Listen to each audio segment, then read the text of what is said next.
नमस्कार, spark today news में आप सबका स्वागत है। 16 दिसंबर यानी कि विजय दिवस, भारत देश के लिए विजय दिवस 16 दिसंबर आज के दिन भारत देश में विजय दिवस के रूप में मनाया जाता है। आज के दिन यानी कि 16 दिसंबर 1971 से ये विजय दिवस मनाने की शुरुआत हुई है। अब इस दिन का महत्व क्या है, इस दिन क्या हुआ था, इसके बारे में जानने के लिए आज हमारे दर्शक मित्र को इतनी सारी जानकारी देने के लिए हमारे स्पार्क टुडे न्यूज़ के स्टूडियो पर खास मेहमान उपस्थित है, जिनका मैं स्वागत करना चाहूँगी। यानी कि ABPS SP गुजरात प्रदेश के president lieutenant colonel Amritlal Makwana sir हमारे साथ खास उपस्थित है। मैं आपका स्वागत करती हूँ सर, स्पार्क टुडे न्यूज़ के स्टूडियो पर आपका स्वागत है। आज का दिन यानी कि 16 दिसंबर, आज के दिन का महत्व क्या है, हमारे दर्शक मित्रों को बताइए। आज के दिन क्या हुआ था, आज के दिन को विजय दिवस के रूप में क्यों मनाया जाता है? जी, सर्वप्रथम मेरी बात शुरू करने से पहले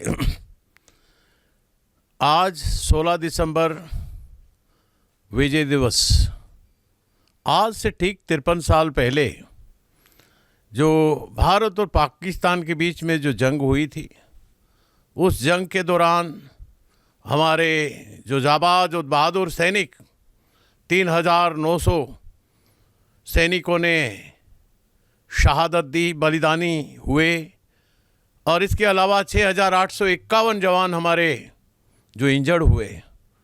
तो मैं ईश्वर से प्रार्थना करता हूँ कि बलिदानी हुए तमाम सैनिकों को ईश्वर शांति प्रदान करे, और मैं दिल की गहराइयों से उनको श्रद्धांजलि अर्पित करता हूं। और इस युद्ध के दौरान जो हमारे घायल सैनिक थे, मैं आशा करता हूं कि वो ठीक होंगे और अच्छे ढंग से अपना कार्यकाल कर रहे होंगे। तो आज ये जो विजय दिवस है, कोई भी दिवस क्यों मनाया जाता है, उसके पीछे बहुत बड़ी कहानी होती है।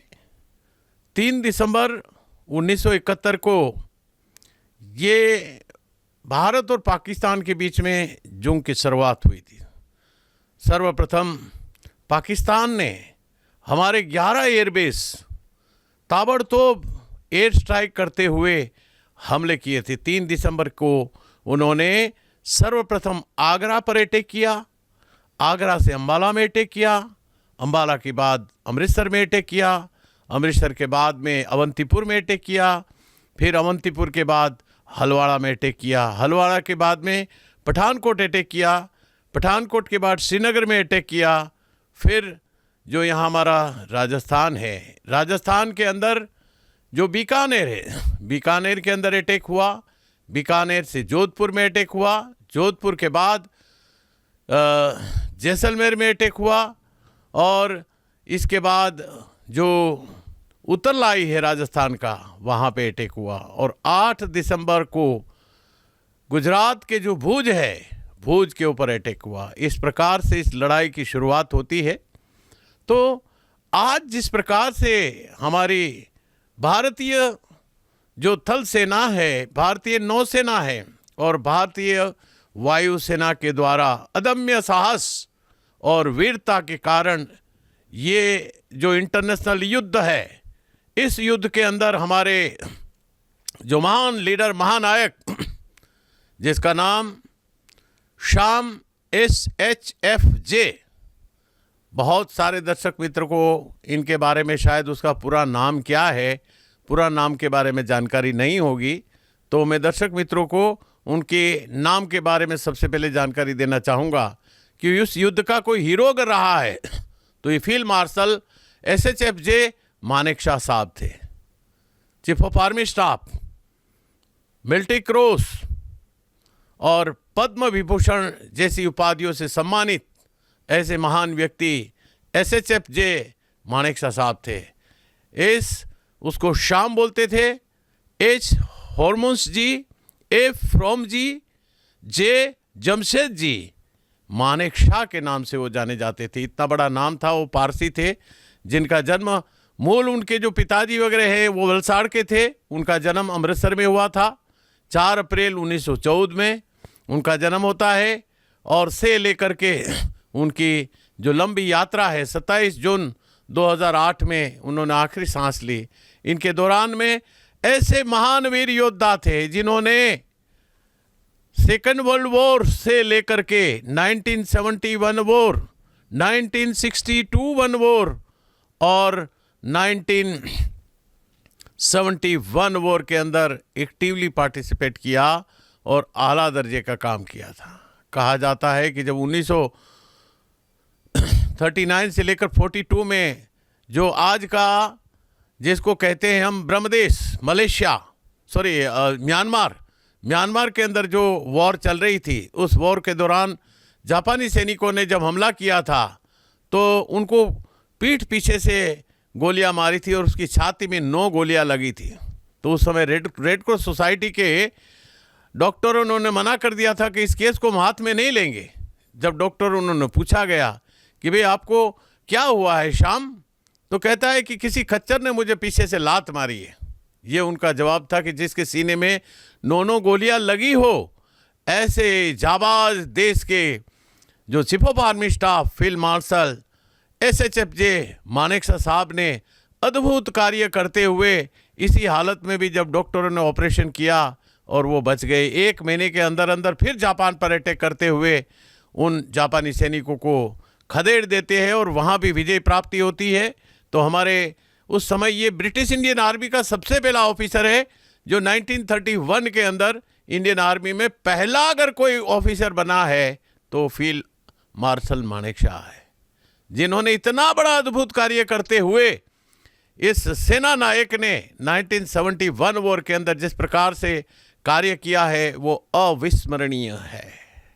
और इस प्रकार से इन्होंने जो कार्य बांग्लादेश के अंदर किया हुआ है कि भारत की तत्कालीन प्रधानमंत्री श्रीमती इंदिरा गांधी जी ने जब उनको अप्रैल में हुक्म दिया कि अभी बांग्लादेश की हालत बहुत ख़राब है, पूर्वी बंगाल एंड पश्चिम बंगाल की हालत बहुत ख़राब है, तो उस समय उन्होंने कहा कि ये समय अभी लड़ाई का नहीं है, हमारे ये जो समय है ये अभी हमारे विपरीत है।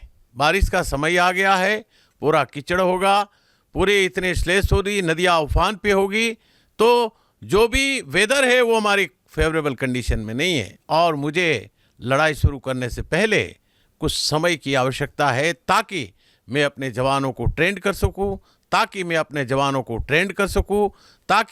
मैं अपने जवानों के लिए जो आर्म्स एंड एम्युनिशन की व्यवस्था करनी है, उनके लिए राशन की व्यवस्था करनी है, क्योंकि ये लड़ाई कहा नहीं जा सकता है। 8 दिन चलेगी, 10 दिन चलेगी, 1 महीना चलेगी, 2 साल चलेगी, 3 साल चलेगी। तो जब तक आपके पास ये रसद नहीं होगा, आर्म्स एम्युनिशन नहीं होगा, तो किसी देश के ऊपर आप विजय प्राप्ति नहीं कर सकते। रशिया ने भी यही सोचा था, यूक्रेन पे जब अटैक किया था तो उन्होंने यही सोच करके अटैक किया था कि इस युद्ध को तो मैं हफ्ते 10 दिन के अंदर ही निपटा लूँगा, लेकिन आज 3 साल होने जा रहा है, आज भी वही हालत है। अभी कोई भी देश को इसमें सफलता प्राप्त नहीं हुई, दोनों लड़ाई में लगे हुए हैं।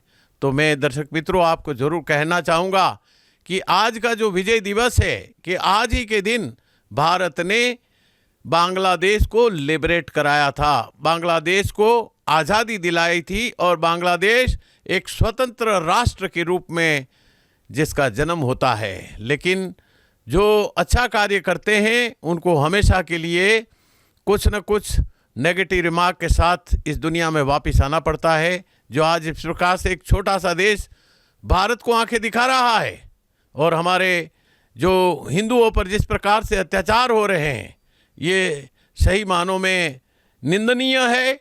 और इस सरकार को सोचना चाहिए कि जिस देश को आज़ाद कराने वाला अगर कोई पड़ोसी मुल्क है तो भारत था, जिन्होंने हमें एक नया जन्म दिया, नया देश को आकार दिया और सारी चीज़ें भारत देश हमें यहाँ मुहैया कर रही है। हम आशा करते हैं आने वाला समय में ये जो वारदातें हैं कम हो जाएगी और जल्दी से जल्दी बांग्लादेश और भारत के बीच में हमारे जो रिश्ते हैं वो सुधार पर आएंगे। आज जो विजय दिवस में हमारे तीनों सेनाओं ने बढ़ चढ़ करके हिस्सा लिया था, उसमें आर्मी नेवी एयरफोर्स ने ऑपरेशन चंगेज खान चलाया। 3 दिसंबर से लेकर के 16 दिसंबर तक उन्होंने तमाम एयर स्ट्राइकें करी और जहां जहां जरूरत पड़ी वहां पे आम से नामिनेशन पहुंचाए गए। ट्रांसपोर्टेशन के द्वारा हमारे ट्रुप्स को भी पहुंचाया गया और अद्भुत और अविस्मरणीय कार्य किया। इस दौरान हमारे जाबाज जो फ्लाइंग ऑफिसर थे, निर्मलजीत सेखो, जो इस देश के लिए उन्होंने सुप्रीम सेक्रीफाइस कर दिया और हमारे परम वीर चक्र विजेताओं में सबसे पहला अगर कोई नाम है, और मैं कहूँगा कि हमारे 21 परमवीर चक्र विजेता है जिसमें 3 जीवित है और बाकी 18 जो है मरणोपरांत है। तो उनमें से फ्लाइंग ऑफिसर निर्मलजीत सेखो को इसी 1971 वॉर के दौरान परमवीर चक्र विजेता का पदक उनको प्रदान किया गया कि उन्होंने अद्भुत और असाधारण कार्य करते हुए अपने देश की आन बान और शान को बचाने के लिए अपनी जान की बाजी लगा दी थी। तो ये ऑपरेशन चंगेज खान उन्होंने चलाया और इसके बाद दूसरा जो है नेवी के द्वारा ऑपरेशन ट्राइडेंट चलाया गया और ऑपरेशन पाइथन चलाया गया। ऑपरेशन ट्राइडेंट के द्वारा जब उन्होंने 4 दिसंबर की रात को कराची के ऊपर हमला कर दिया नेवी के द्वारा और उनका कराची बंदरगाह को तहस नहस कर दिया और जितने भी जहाज थे उनको भारत की तरफ आने से तमाम प्रकार से रोक दिया। उनका गाजी जो पनडुब्बी थी उनको भी डुबाने में बहुत बड़ा अगर कारगर कार्य किया, असाधारण कार्य किया है तो हमारी ये नौसेना ने किया है। तो उन नौसेना के तमाम अधिकारियों को मैं अपनी दिल की गहराइयों से अभिनंदन प्रदान करता हूँ और जो भी इस लड़ाई के दौरान वीरगति को प्राप्त हुए हैं, बलिदानी हुए हैं, उनको मैं अपना अखिल भारतीय पूर्व सैनिक सेवा परिषद गुजरात प्रदेश की तरफ से श्रद्धांजलि अर्पित करता हूं। और आर्मी ने भी बहुत ही अदम्य साहस के साथ असाधारण कार्य करते हुए दुश्मन पर हल्ला बोला है और दुनिया की शायद ये पहली लड़ाई होगी जो 3 दिसंबर को शुरू होकर के 16 दिसंबर में समाप्त हुई और इन 13 दिन के अंदर हमने बांग्लादेश को लिबरेट कराया, बांग्लादेश को आज़ाद कराया और हमने अपनी विजय प्राप्त करी। इसलिए आज का दिन जो है वो विजय दिवस के रूप में मनाया जाता है और इस विजय की प्राप्ति के लिए हमारे भारत देश ने हमारे जाबाज कई सैनिकों के सेक्रीफाइस करवाना पड़ा। कई हमारे जो जाबाज सैनिक हैं 3900 सैनिक हमारे इस युद्ध के दौरान में बलिदानी हुए हैं, शहादत को प्राप्त हुए हैं। उन तमाम जवान जेसीओ ऑफिसर को हम दिल की गहराई से श्रद्धांजलि अर्पित करते हैं। इसके अलावा हमारे तकरीबन 6851 जवान इस युद्ध के दौरान में वो घायल हुए थे, वो इंजर्ड हुए थे। इस लड़ाई में के 2 मेन पहलू थे।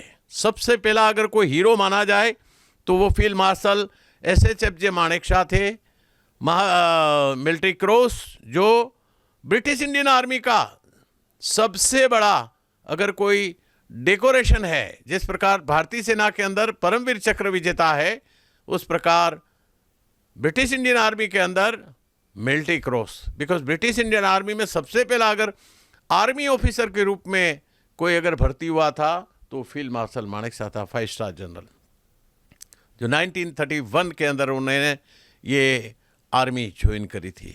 तो ऐसे महान योद्धा के रूप में 2 ऐसे थे जो मैं आपको बताना चाहूँगा। जो लोंगेवाल की लड़ाई जो हुई थी, हमारे मात्र और मात्र 120 सैनिक थे जिसकी कमांड मेजर चांदपुरी कर रहे थे। आप सभी लोग ने शायद बॉर्डर पिक्चर के अंदर भी देखा होगा जिसमें विस्तार पूर्वक बताया गया है। और ये 120 सैनिक और सामने पाकिस्तान की 2000 की सेना और 40 टैंके और इसके अलावा साजो सामान के साथ उन्होंने जब देखा कि ये लोंगेवाले की पोस्ट पर हम कब्जा करके सीधा राजस्थान को कब्जा कर लेंगे, लेकिन हमारा कहते हैं ना जो बहादुर होता है, जो लीडर होता है, यहाँ से आर्मी हेडक्वार्टर के द्वारा उनको बोला गया कि आप अपनी पूरी तैयारी करो, बोला वापस आ जाओ, हम सुबह तक आपको सेना भेज सकते हैं। बिकॉज ट्रांसपोर्टेशन द्वारा वहाँ पहुँचने में भी समय लगेगा, लेकिन उन्होंने कहा कि आप बस रात निकाल दो, इसके बाद हम दुश्मन से जो भी करना हो कर पाएंगे। उन्होंने रातों रात 120 सैनिकों के द्वारा पूरी चैनल बनाई, पूरा मोर्चा बनाया। उस मोर्चे के अंदर सारे सैनिकों को एक एक 200-500 मीटर की दूरी पर सबको लगा दिया गया और आगे मात्र और मात्र उसके पास 4 माइनें थी, जो 4 माइन लगाई और इसके अलावा इसके पास दूसरा कोई साजो सामान था नहीं। तो हमारा जो खाने का मेस्टिन होता है, उस मेस्टिन को भी ज़मीन के अंदर खड्डा करके रखा गया। जब पाकिस्तान ने एडवांस किया तो एडवांस के दौरान में जब पहला माइन फटा, एक टैंक डिस्ट्रॉय हो गया, दूसरा माइन फटा, दूसरा डिस्ट्रॉय हो गया, तीसरा माइन फटा, तीसरा डिस्ट्रॉय होगा, चौथा माइन फटा। 4 टैंकें जब उनकी बर्बाद हुई तो उनको लगा कि इन्होंने इंडियंस ने तो सारी जगह पे माइंस बिछा रखी है। फटाफट उन्होंने आदेश दिया कि सारी टैंकों को पीछे किया जाए और एडवांस करना रोक लिया जाए। तब तक आमने सामने सब फायरिंगें चलती रहेगी भारत और पाकिस्तान के बीच में। वो इंतज़ार कर रहे थे कि जब हमारा हवाई जहाज सुबह आए, जो हंटर फ्लाइट हुआ करता था उस ज़माने में, पुराना समय की बात है, आज 53 साल हो गया है। आज के ज़माने में तो एडवांस टेक्नोलॉजी का ज़माना है। उस समय रात में जहाज़ उड़ा नहीं करते थे, तो हमारे पास N-12 थे, हॉकर्स थे, हमारे पास जो ये हंटर प्लेन थे जिनके द्वारा पाकिस्तान पर अटैक करना था। तो पूरी रात उनको उलझाए रखा, 2000 की सेना होते हुए और यहाँ 120 जवान, और उसकी कमांड जिनके हाथ में थी वो मेजर चांदपुरी कर रहे थे, जिन्होंने सुबह होने तक इनको एंगेज करके रखा। इस दौरान हमारे 2 जवानों की शहादत हुई और पाकिस्तान की तरफ से तकरीबन हमने उनके 200 जवानों को मार गिराया और इसके अलावा उनकी 40 टैंकों के साथ मूव किया था। 30 टैंकों को हमारी जो रिकॉयलेस गन थी, वो गन के द्वारा उन टैंकों को हमने बर्बाद कर दिया। हमारी माइंस के द्वारा उनकी टैंकों को बर्बाद कर दिया। जब इतना भारी नुकसान हुआ तो पीछे की गली से वहाँ से चलता बना। 200 सैनिक उनके तहस नहस हो गए और उनके इतनी टैंक बर्बाद हुई, उनके जहाज़ और हेलीकॉप्टर भी गिराए गए। तब तक सुबह हमारा हंटर प्लेन आ गया था, फिर बॉम्बार्डमेंट करते हुए उनको वहाँ से खदेड़ दिया गया। और साथ ही साथ हमारे जो हंटर पायलट है, आप सभी लोगों ने पता लगा होगा कि 8 दिसंबर की रात को हमारा गुजरात का जो भुज है, भुज के अंदर अटैक किया गया पाकिस्तान के द्वारा। और वो अटैक एक नहीं था, एक के बाद एक 35 हमले हुए और उस 35 हमले के अंदर हमारा भुज का जो एयरपोर्ट था वो तहस नहस हो गया। हम एकदम बॉर्डर पे बैठे हैं और वहाँ से उनको आने की कोई देरी नहीं है। अब क्या किया जाए, इतना जल्दी एयरपोर्ट स्ट्रिप तो बन नहीं सकती। हमारे जहाज़ कहाँ से उड़ान भरेंगे और हमारे जहाज़ कहाँ से कैसे सामान लेके आएंगे। हमारे उस समय के वीर जाबाज एयरफोर्स के जो अधिकारी थे, विंग कमांडर कार्निक, जो उस समय स्क्वाड्रन लीडर हुआ करते थे और वो फाइटर की जिम्मेदारी उनके पास थी, एयरपोर्ट की तमाम जिम्मेदारी उनके पास थी। अब क्या किया जाए, जब ये सबको बताया तो कि हमारे पास इतने आदमी है ही नहीं जो आपकी हम इतनी मदद कर पाएंगे, लेकिन थोड़ी बहुत हम मदद कर सकते हैं। तब ये हमारे बहादुर एयरफोर्स ऑफिसर ने अपना प्लान किया कि मैं क्या करूं, मैं सिविल की एड्स लूं। तो उससे बगल में 4-5 किलोमीटर की दूरी पर माधापर करके गांव था, उस माधापर गांव में गए, वहाँ महिलाओं से बातचीत करी, सबको मिला तो उनको बहुत ही पॉजिटिव रिस्पांस मिला और रातों रात 300 महिलाएं इस एयरपोर्ट को रिपेयर करने के लिए तैयार हो गई। अपने बच्चों को छोड़ करके, अपने पति को छोड़ करके, माँ बाप को छोड़ करके, कि आज मेरे देश को मेरी ज़रूरत है, आज मेरे राष्ट्र को मेरी ज़रूरत है। तो उस समय उन्होंने बिना सोचे समझे सब कुछ अपना घर वालों को हवाले कर दिया कि जिंदा वापस बचे तो ठीक है, नहीं तो हमें शहीद घोषित कर देना। ऐसे करके घर से निकलने वाली 300 वीरांगनाएं उस घर से निकली। दिन रात उन्होंने एयरपोर्ट बनाने में लग गए और 72 वर्ष के अंदर ये गुजरात का जो भुज है, इस भुज एयरपोर्ट को तैयार करने वाली ये 300 वीरांगनाएं थी, जिनको मैं तहे दिल से शुक्रिया अदा करता हूं, ग्रेट सैल्यूट देता हूं कि हमारे देश में ऐसी वीरांगनाएं भी आज की डेट में मौजूद है। और 72 आवर्स के बाद में यानी कि 11 दिसंबर 1971 के अंदर हमारा जो एयरपोर्ट है ये एक्टिव हो जाता है। और एक्टिवनेस के दौरान में तमाम प्रकार के कार्य वहाँ से शुरू हो जाते हैं। तो ऐसी वीरांगनाओं को 3 साल के बाद में तत्कालीन प्रधानमंत्री श्रीमती इंदिरा गांधी जी जब उनको मिलने के लिए गए कि हम आपका सम्मान करना चाहते हैं, आपको हम गिफ्ट देना चाहते हैं, बहुत सारी गिफ्ट अपने साथ लेकर के गई, तो उस समय इन महिलाओं ने एक ही सुर में आवाज़ दिया कि हमने कोई बहुत बड़ा काम नहीं किया, हम अपने राष्ट्र की ज़रूरत थी काम के लिए, तो राष्ट्र के लिए हमने काम किया, भारत देश के लिए काम किया, तो हमें कोई गिफ्ट की आवश्यकता नहीं, आप गिफ्ट वापस ले जाइए जो लेकर के आई थी, आपका कोई सामान देने की भी ज़रूरत नहीं, हमें सामान भी नहीं चाहिए। तो ऐसी महान वीरांगनाएं हमारे गुजरात के अंदर पैदा हुई थी। और इसी के ऊपर आप सभी लोगों ने एक भुज द प्राइड ऑफ इंडिया नाम की मूवी भी आप लोगों ने देखी हुई, जो अजय देवगन इसको स्टारिंग कर रहे थे। तो ऐसी वीरांगनाओं को सही मानों में पूरे भारतवर्ष लोगों के लिए दिखाना चाहिए कि ये हमारा महिला शक्ति और महिला पावर था जिन्होंने इतना बड़ा कार्य करके दिखा दिया। तो ऐसे महिलाओं के लिए 2018 में भारत के प्रधानमंत्री श्री नरेंद्र मोदी जी ने वहाँ पे वीरांगना पार्क बनाया कि ये वीरांगना स्मारक बनाया, जिस स्मारक आज की दिन भी वहाँ पे मौजूद है। जितने भी यात्री सब जाते हैं वहाँ पे तो वहाँ दर्शन करके जाते हैं। दूसरी चीज़ मैं आप लोगों को ज़रूर बताना चाहूँगा कि हमारे दर्शक मित्रों को कहीं पता नहीं है कि गुजरात के अंदर एक तो कच्छ-भुज में बॉर्डर है और दूसरी बॉर्डर है हमारी नड़ाबेट।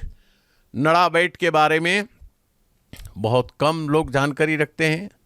यहाँ से तकरीबन बड़ौदा से 330 किलोमीटर की दूरी पर है बनासकाठा पालनपुर, और उनका जो तालुका है सुई तालुका से ये जो बॉर्डर है हमारी भारत और पाकिस्तान की जो सीमा बॉर्डर है वो तकरीबन वहाँ से 15 किलोमीटर की दूरी पर पूरा पाकिस्तान आपको नज़र आता है। अगर सीमा दर्शन करना है तो गुजरात के कोई भी यात्री वहाँ पे जा कर के भारत की सीमा का परिभ्रमण कर सकते हैं, जहाँ पे बॉर्डर सिक्योरिटी फोर्स लगी हुई है। और उन्होंने भी इस 1971 वॉर के दौरान बॉर्डर सिक्योरिटी फोर्स के जवानों ने बहुत सारी वहाँ से पाकिस्तान से आए हुए कई सैनिकों को वहाँ से खदेड़ा था, तो भारत की सीमा में आने से रोकने का अदम्य साहस किया था और पाकिस्तान की तकरीबन 1000+ स्क्वायर किलोमीटर जगह को हमने कवर कर लिया था। तो इस प्रकार से ये जो 1971 का जो लड़ाई था, जो वॉर थी, जिस वॉर के दौरान आर्मी नेवी एयरफोर्स ने अद्भुत कार्य किया है। और मैं ज़रूर कहूँगा कि 1971 वॉर में और कारगिल वॉर के अंदर इजराइल ने भी हमें बड़ा सपोर्ट किया था कि एडवांस में हमें इन्फॉर्मेशन उन्होंने दे दी थी कि उनकी इन्फॉर्मेशन बहुत तगड़ी थी, और आर्म्स एंड एमुनिशन भी इजराइल की तरफ से हमें प्राप्त हुआ था, तो उनके भी हम शुक्रगुजार हैं। और इस प्रकार से ये जो लड़ाई की समाप्ति हुई उसके दूसरे दिन से फिर ये जो विजय दिवस के रूप में इनको मनाया जाता है, और आज तकरीबन 53 साल होने जा रहे हैं। तो हमें गर्व होना चाहिए कि हमारे भारतीय जाबाजों ने इतना बड़ा कार्य करते हुए इस विजय के अंदर प्राप्ति की। वैसे देखा जाए तो लड़ाई कोई भी समस्या का हल नहीं है। आज दुनिया के अंदर अनेक देशों में लड़ाइयाँ चल रही है। आज भारत में तकरीबन 5 लड़ाइयाँ हो चुकी है। सबसे पहली लड़ाई आप लोगों ने देखी होगी या तो सुना होगा, वो थी 22 अक्टूबर 1947 में भारत आज़ाद होने के तुरंत 2 महीने के पश्चात युद्ध आरंभ हो चुका था। कवालो के रूप में भारत में भेजा गया, और ये लड़ाई 1 साल 2 महीना 3 वीक और 4 दिन लड़ाई लंबी चली थी। यानी कि 1 जनवरी 1949 तक ये पहली पाकिस्तान के साथ हमारी लड़ाई हुई थी। और दूसरी लड़ाई जो है वो 1962 की लड़ाई, जो 1962 की लड़ाई वो 20 अक्टूबर 1962 को शुरू होती है और 21 नवंबर 1962 में समाप्त हुई। जो हमने इस दौरान में आप लोगों ने देखा होगा, पहली लड़ाई के दौरान में हमने तकरीबन 1/3 ऑफ कश्मीर गंवाया, जिसमें आज ये पीओके, जिसके पीओके के नाम से हम जानते हैं पाक ऑक्यूपाइड कश्मीर, पाकिस्तानी उसको आज़ाद कश्मीर बोलते हैं। तो ये इतना हिस्सा आज भी पाकिस्तान के एरिए में है, जो 1947 वॉर के अंदर ये हुआ। और 1962 में हमने ये जो अक्षाई चीन है, अक्षाई चीन का एक हिस्सा चाइना ने कब्जा कर लिया कि हम लड़ाई के लिए तैयार नहीं थे।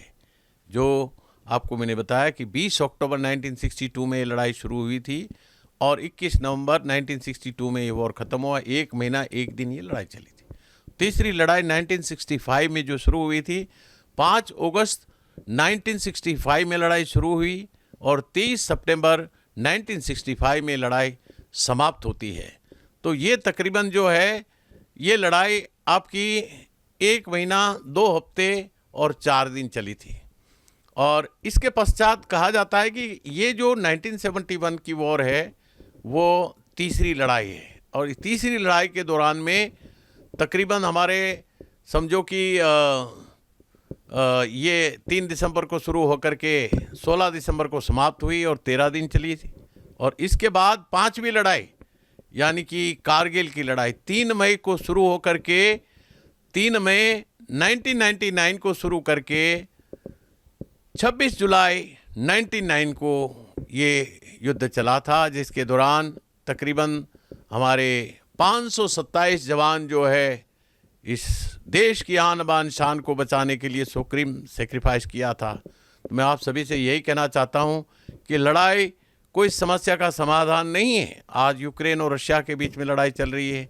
आज जो आप सऊदी अरेबिया में देखिए या जो हमारा एशिया के अंदर जो मुल्क आया है, जो इज़राइल और लेबनान के बीच में युद्ध चल रही है, इज़राइल और हमास के बीच में युद्ध चल रही है, यानी कि गाज़ा ट्रिप में चल रही है, इज़राइल और सीरिया के बीच में युद्ध चल रहा है, इज़राइल और ईरान के बीच में चल रहा है।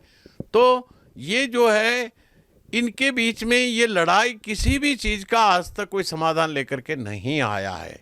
लेकिन अभी जो हालात जिस प्रकार के देश के अंदर चल रहे हैं, जिस प्रकार के देश के अंदर विमर्श चल रहा है, तो इस विमर्श को देखते हुए ऐसा लग रहा है कि हमारे पड़ोसी मुल्क जो हमारे टुकड़े पे पलते थे, हमारी सारी चीज़ों पे पलते, आज हमें वो आंखें दिखा रहे हैं। तो आज समय वो आ गया है कि जो भी माइनर कम्युनिटी है उन पर जो जिस प्रकार से अटैक हो रहा है, मंदिरों को तोड़ा जा रहा है, औरतों का बलात्कार हो रहा है और लोगों को मारा जा रहा है, आज पूरी दुनिया देख रही जिस प्रकार से बांग्लादेश में तख्ता पलट हुआ है, सीरिया में तख्ता पलट हुआ है और बाकी जगह जो है जिस प्रकार से तख्ता पलट की जहाँ जहाँ ये घटना हो रही है, वहाँ पे ये अमानवीय व्यवहार होकर के कई लोगों को ये सहन करना पड़ रहा है। तो मुझे पूरी उम्मीद है कि तत्कालीन भारत के आज के जो प्रधानमंत्री हैं उन्होंने इस चीज़ को सीरियसली लिया है और एक्शन शुरू हो चुका है। सबसे पहले मिस्त्री साहब को भेजा वहाँ सचिव के रूप में कि वहाँ उनको जाकर के आप अपना मैसेज दे दो कि भाई ये बंद करो, नहीं तो हम नाक दबाने में देरी नहीं होगी। आज बांग्लादेश के अंदर जो इलेक्ट्रिसिटी है वो अदानी के द्वारा भेजी जाती है, जो तकरीबन उनके 800-900 करोड़ बकाया है। बांग्लादेश को सारा खाने पीने की जो चीज़ें हैं वो भारत सप्लाई करता है। अगर ये कल को बंद कर दे तो ये भूखों मर जाएगा। लेकिन भारत एक ऐसा विशाल दिल वाला देश है, पहले उसको पहले बात, फिर मुलाकात, इसके बाद ना माले तो लात। तो ये आने वाला समय जो है बहुत ही सोच समझ करके चलने वाला है। विश्व शक्तियाँ भारत को, भारत की तरक्की को वो नहीं देख पा रहा है, इसलिए किसी न किसी वजह से किसी न किसी को जरिया बना करके भारत के खिलाफ खड़ा कर देता है। नेपाल को कभी खड़ा कर देगा, कभी भूटान को खड़ा कर देगा, कभी श्रीलंका को खड़ा कर देगा, कभी म्यांमार को खड़ा कर देगा, कभी बांग्लादेश को खड़ा कर देगा। तो इस प्रकार से ये जो चल रहा है जल्दी ख़त्म होना चाहिए। आशा करते हैं कि इस प्रकार की घटनाएं ना हो, फिर देश के अंदर वहाँ पे डेमोक्रेसी आए और सुचारू रूप से चलती रहे। Thank you so much sir. हमारे साथ अमृतलाल मकवाना सर ने सुनहरे इतिहास के बारे में बहुत सारी जानकारी दी। हमारे भारत देश में 16 दिसंबर आज का दिन विजय दिवस के रूप में क्यों मनाया जाता है ये भी बताया। आज के दिन का महत्व क्या है ये भी बताया। 1971 में 16 ऑफ दिसंबर से विजय दिवस मनाने की शुरुआत हुई।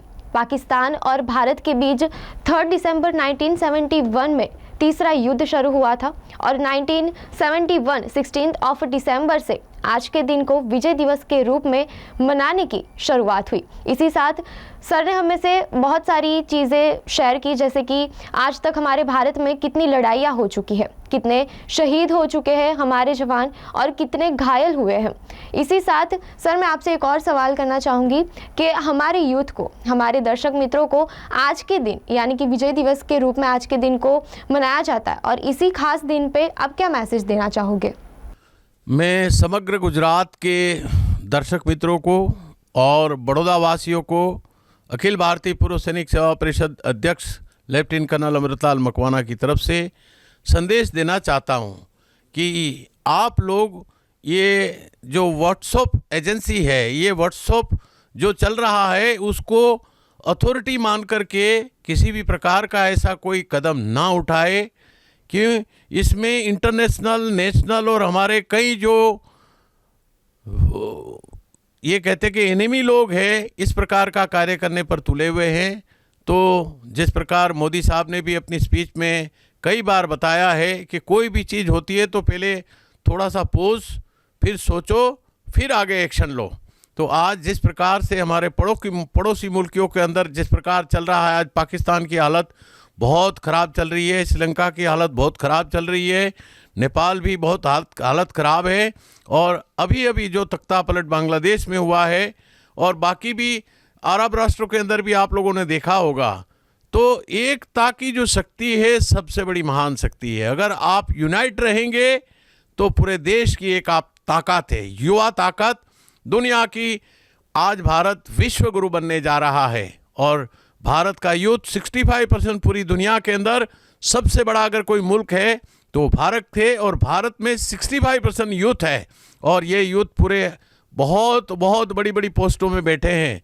तो आज मैं सभी को यही मैसेज देना चाहता हूँ कि देश के जो हालात है तो धर्म का वाड़ा न बनाते हुए जातियों में न बटो, धर्म में न बटो, संप्रदाय में न बटो, प्रांतों में न बटो।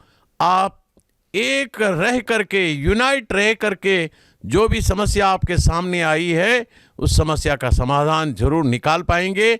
और सभी से मैं आग्रह करना चाहता हूं कि आज हम जो ये शो देख रहे हैं या जो अच्छा कार्यक्रम हो रहा है, ये सारे उन वीर जाबाज सैनिक जो आर्मी, नेवी, एयरफोर्स, हमारी तीनों सेनाएं जो दिन रात 24/7 365 डेज जो सेवा कर रहे हैं, जिसकी बदौलत आज राष्ट्र है, राष्ट्र प्रथम, बाद में आप है। आज जो रशिया यूक्रेन का युद्ध चल रहा है, हजारों कंपनियां थी, उनके कंपनी के मालिक रोड पर आ गए। तो आप ये कहोगे कि मैं 1000 करोड़ का मालिक हूं, मेरी कंपनी है तो मैं कहीं भी कुछ भी कर लूंगा। नहीं, जब देश ही नहीं बचेगा तो आप कहां जाएंगे, कहां शेल्टर लेंगे?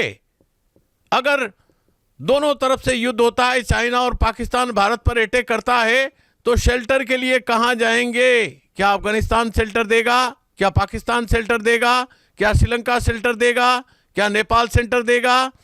क्या भूटान शेल्टर देगा? क्या म्यांमार शेल्टर देगा? या बांग्लादेश में जाएंगे? कोई ऐसा राष्ट्र नहीं है जो कि हम दूसरों को शेल्टर दे सकते हैं। आपको शेल्टर देने वाला कोई नहीं है। इसलिए आप सभी लोग से दो हाथ जोड़ करके मैं विनती करता हूं कि हमारे जितने भी फौजी जवान हैं, जो सेना में कार्यरत हैं और जो सेना से निवृत्त है, उन सभी का सम्मान करें, उन सभी को इज्जत प्रदान करें। अगर सेना रहेगी तो देश रहेगा, अगर सेना नहीं होगी तो देश कहाँ जाएगा उसकी आप कल्पना नहीं कर सकते। इसलिए आप सभी को दो हाथ जोड़ करके मैं विनती करता हूं कि सभी लोग, हमारे जितने भी सेवानिवृत्त और जितने भी हमारे सेना में कार्यरत हैं, उनके परिवार वालों की देखभाल आपके कंधों पर है। अगर हमारा जवान कोई शहीद हो जाता है, कोई परिवार, तो उनके परिवार को खड़ा करने की जिम्मेदारी आपके हाथों में है। उनके परिवार में से एक सदस्य को नौकरी देने की जिम्मेदारी आपकी है। जब तक ये जिम्मेदारी आप नहीं उठाएंगे तो उनका जो मनोबल है एकदम टूट जाएगा। जब आप बोलोगे कि हम आपके पीछे खड़े हैं तो डेफिनेटली वो इस देश के लिए जान की बाजी भी लगा सकते हैं। यही मेरा संदेश आप सभी युवाओं के लिए है। जय हिंद, जय भारत, जय जय गरवी गुजरात।